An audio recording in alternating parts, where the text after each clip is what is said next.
আসসালামু আলাইকুম প্রিয় শিক্ষার্থী বন্ধুরা, WITF ফাউন্ডেশন ও কম্পিউটার ওয়ার্ল্ডের পক্ষ থেকে আপনাদেরকে জানাই স্বাগত। আজকের পর্বে আমরা শিখব পেজ সেটআপ। এক্সেল শিটে সবথেকে ইম্পর্টেন্ট কাজ হলো এই পেজ সেটআপ। পেজ সেটআপ করতে না পারলে কিন্তু কোনো একটা প্রজেক্টকে আপনি একটা পেজে নিয়ে প্রিন্ট করতে পারবেন। চলুন দেখে নিই কিভাবে পেজ সেটআপ করতে হয়। আমি একটা এক্সেল শিট ওপেন করে নিচ্ছি। আমার সামনে আপনারা একটা প্রজেক্ট দেখতে পাচ্ছেন যার নাম স্যালারি শিট। এই স্যালারি শিটটাকে পেজ সেটআপ করে এখন আমাদের প্রিন্ট করতে হবে।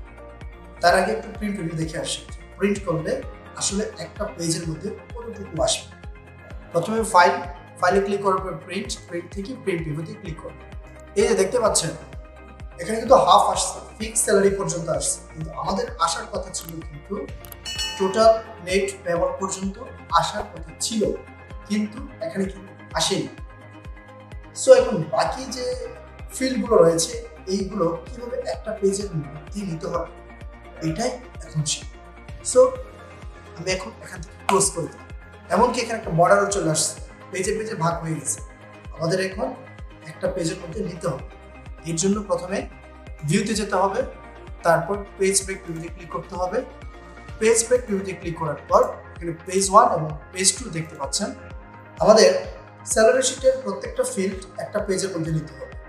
এই ফিল্ড নেমগুলো যদি একটা পেজের মধ্যে না আসে তাহলে কিন্তু সমস্যা প্রিন্টের ক্ষেত্রে। তো আমার ফিল্ড নেমগুলো অবশ্যই একটা পেজের মধ্যে নিতে হবে, সে যে সাইজের হোক না কেন।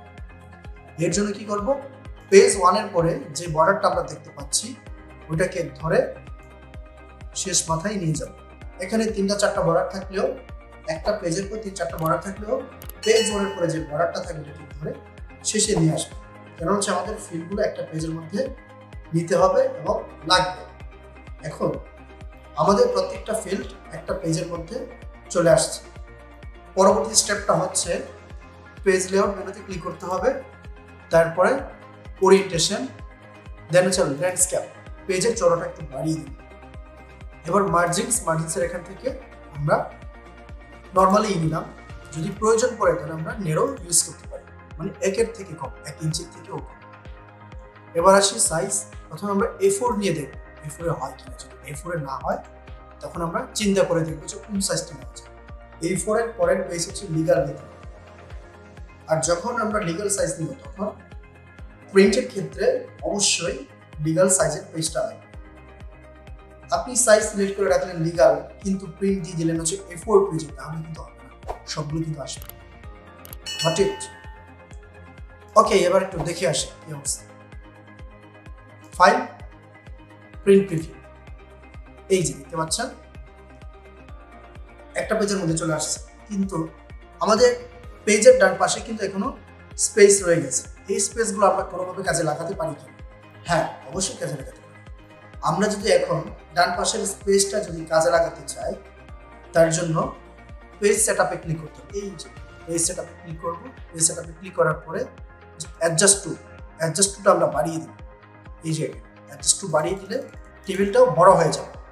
ঠিক আছে, এখন কিন্তু আমরা 90-তে নিলাম, তার মানে আরো 10 থেকে 15-র মতো অ্যাডজাস্ট টু বাড়াতে পারি। এই জন্য আবার পেজ সেটআপ আমরা এটাকে 100 করে দেখি। 100তে হবে, 105, 105-এ কিন্তু হচ্ছে না। আমি কিভাবে বুঝলাম? টোটাল নেট টেবিলটা কিন্তু অলরেডি পরের পেজে চলে গেছে। সো আমাদের কিন্তু প্রত্যেকটা ফিল্ড নেম একটা পেজের মধ্যে নিতে হবে। সেকেন্ড পেজে যাওয়ার কোনো অপশন রাখাই যায়। তাহলে 100 হচ্ছে এখানে পারফেক্ট। যে সবসময় যে 100-এ হবে ব্যাপারটা কিন্তু এরকম না। আমার প্রজেক্টটা যদি আরো ছোট হয় তাহলে আমার 200 পর্যন্ত যেতে পারে। আর আমার প্রজেক্টটা যদি বিশাল বড় হয় তখন আমার 10ও নিতে হতে পারে, 50ও নিতে হতে পারে, 70ও হতে পারে। সো অ্যাডজাস্ট টুর যে মাপটা, এখানে স্পেসিফিকভাবে কোনো সংখ্যা বসানো যাবে না। আমার প্রজেক্টের উপর ভিত্তি করে অ্যাডজাস্ট টু এর পরিমাণটা বাড়াতে হবে এবং কমানোর প্রয়োজন হলেও কমাতে হবে। সো এখন আমার এই পুরো ফিল্ড নেমগুলো একটা পেজের মধ্যে চলে আসছে। আমি চাইলে এখন এটাকে প্রিন্ট আউট করতে পারি। এই যে প্রিন্টে ক্লিক করলাম, সবগুলো পেজ প্রিন্ট হতে চলে অল পেজেস। এখন আমার 5টা আছে, 5টার মধ্যে থেকে আমি 2 নাম্বারটা করবো, তাহলে ফ্রম টু, আর 2 এর এখানে লিখবো আবার টু, আমি 2 নাম্বারটা করবো। এখানে কমার সিস্টেম নেই, এখন ক্যান্সেল করে দিলাম। ওকে করে দিলে কিন্তু প্রিন্ট হয়ে যাবে। ক্যান্সেল, আবার আগের জায়গায় চলে যাব, ভিউ, ভিউ থেকে নর্মাল। এবার আরেকটা ট্রিক্স শেখাই আপনাদের। আমার যদি এখন অনেকগুলো ডেটা থাকে না, অনেকগুলো ডেটা এভাবে কপি করে দিই। কপি করার পরে আমার ডেটাবেসটা কিন্তু বিশাল বড় হয়ে গেল। এখন আমি এই শিটটাকে প্রিন্ট আউট করব। এই জন্য কি করলাম, ফাইল, প্রিন্টে ক্লিক করলাম। প্রিন্ট করার আগে একটু প্রিন্ট প্রিভিউ দেখে আসি। ফাইল, প্রিন্ট থেকে প্রিন্ট প্রিভিউ। এই যে পরের পেজে আমি স্ক্রল করে চলে গেলাম, এখানে কি কোনো টাইটেল দেখতে পাচ্ছি? পাচ্ছি না। এই যে আপনার মনে করেন 217, এটা কি, 87টা কি, আসলে বোঝার কোনো স্কোপ নেই।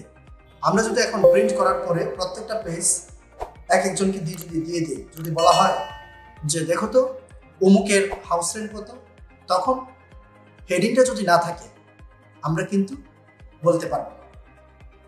এর জন্য আমাদের কি করতে হবে, প্রতিটা পেজে হেডিংটা সেট আপ করতে হবে। কিভাবে? এই জন্য ভিউ, পেজ লেআউট মেনুতে যেতে হবে, তারপরে প্রিন্ট টাইটেলসে ক্লিক করতে হবে। প্রিন্ট টাইটেলসে ক্লিক করার পরে এই যে রোজ টু রিপিট অ্যাট টপ বলে একটা বক্স পাওয়া যাবে, এই বক্সে ক্লিক করব।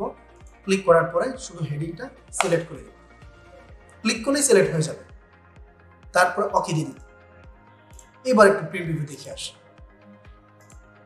একটু স্ক্রল করলাম, এই যে দেখেন প্রত্যেকটা পেজে কিন্তু আমার এই হেডিংগুলো চলে এসেছে। সো প্রিন্ট করলে কিন্তু প্রতিটা পেজে পেজে আমার হেডিংগুলো পাওয়া যাবে। আশা করি বুঝতে পেরেছি। সো বন্ধুরা, ভিডিওটি ভালো লেগে থাকলে অবশ্যই লাইক, কমেন্ট, শেয়ার করতে ভুলবেন না। ধন্যবাদ।